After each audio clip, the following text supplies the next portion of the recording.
கீரை இருக்கு. அத பொரியல் பண்ணி சாப்பிட்டோம்னா, வயிறு புண்ணெல்லாம் சரியா போயிடும்.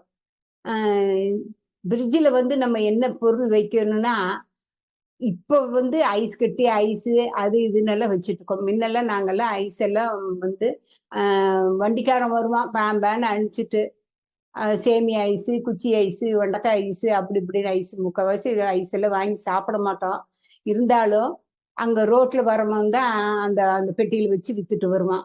இப்ப வீட்லயே ஃப்ரிட்ஜ்லயே எல்லாம் செஞ்சுக்கிறாங்க. குல்பி ஐஸு அது இதுன்னெல்லாம் வீட்லயே செஞ்சுக்கிறாங்க.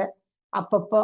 கடையில கூட அதிகமா போய் வாங்குறதில்ல. ஃப்ரிட்ஜ் இருக்கிறனால அவங்கலாம் பண்ணிக்கிறாங்க. ஆனா, அந்த காலத்துல எங்களுக்கு ஃப்ரிட்ஜ் இல்லாமயே, நாங்க எல்லா பொருளுமே ஓரளவுக்கு சேதம் இல்லாம, நல்லா பராமரிச்சு அம்மா எல்லாத்தையுமே ஒரு இதா இதா வச்சு எங்கள எல்லாம் இது பண்ணிட்டு இருந்தாங்க.